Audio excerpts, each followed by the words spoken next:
So what we have here is a lady that's presenting with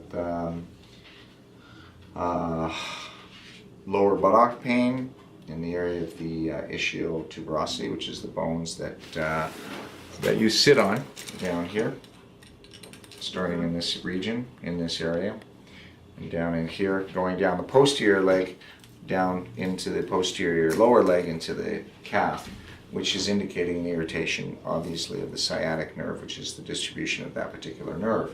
So it's a type of sciatica that it looks like we're dealing with here. Probably not a disc problem, but we're going to look at the MRTs, which are here, to see if there's any disc involvement, and quite possibly a Piriformis syndrome, something of that nature, where the muscle that connects the hips and the pelvis, I should say, and the sacrum and the leg bones is sometimes contracting unduly too much and causing pressure on the sciatic nerve. A certain percentage of the population, the nerve actually goes through that muscle, so if the muscle's irritated, it can really cause big flare-ups of pain down the leg.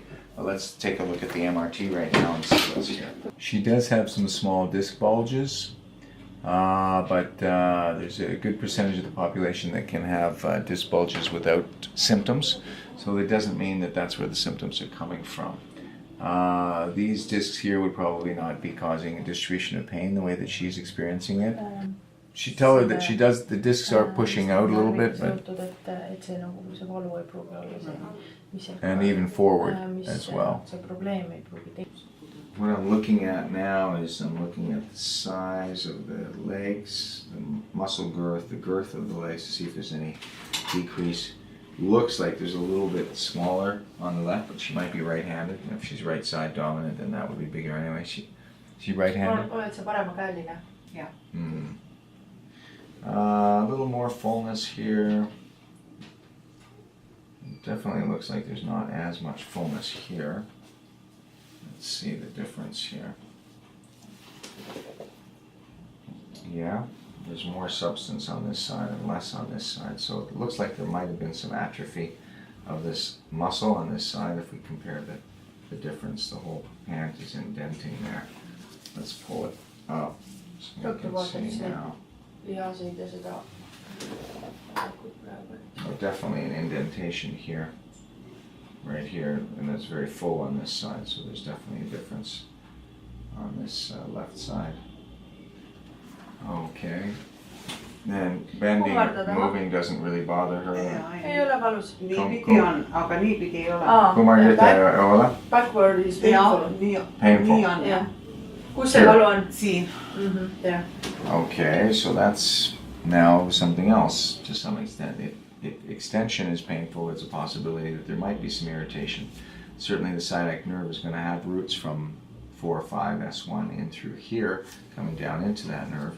So there is a possibility then that it may be coming from the back, even though she doesn't have back pain. Hey. Okay, come back. So she's bending forward. Okay. So the posterior elements are compressed when she extends. She feels pain right away when she extends a little bit. So that's another. So we might be looking at some back problem actually now that as soon as we start doing our testing, we start to find out. We can always suspect, but until we do the testing, we don't know. Yeah? So the fact that she bends sideways and extends, when she bends sideways, there's probably a left posterior lateral disc protrusion, which looks like we're corresponding with that on the MRT. There's multiple disc protrusions here. Posterior lateral probably on the left. If I tilt her this way and bring her back, then right away she starts to feel even more. So probably do have a disc problem after all. So there you go. I shouldn't make assumptions before we actually get into the testing. Well, we may have a combination of both things, because she might have injured the piriformis, or the lateral rotators, the buttock muscles, and have this predisposing disc problem, so she may have a combination of both. That's also quite possible. Let's do the Oolo test for multifidus. Go down, minute, Paula.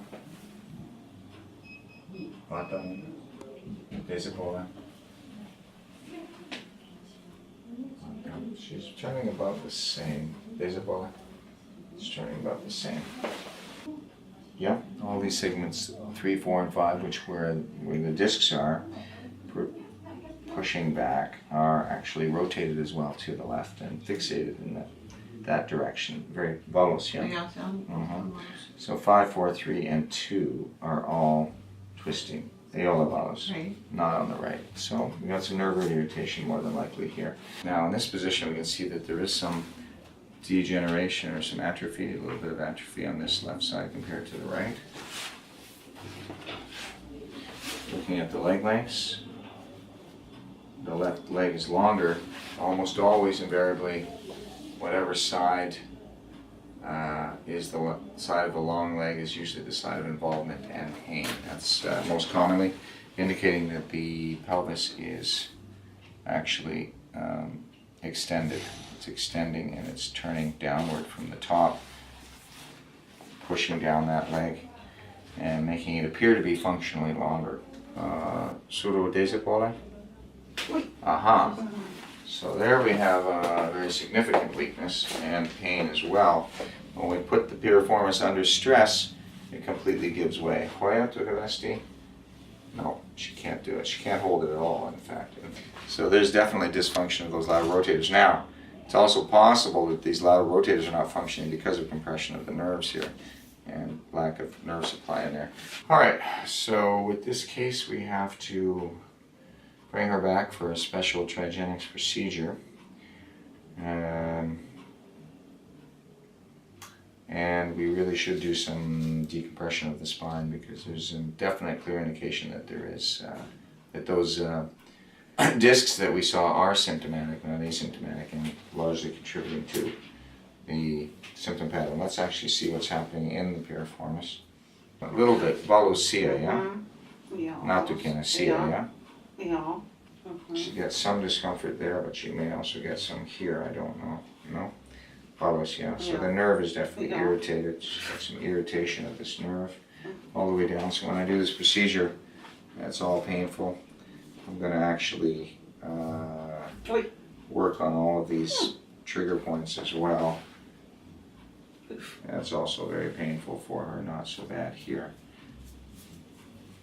And even probably bubbling spring is bad. Kidney 1 down at the bottom there. So some of what we have to do is work down those trigger points in here, which I'm going to do. They go down that and correspond with that nerve.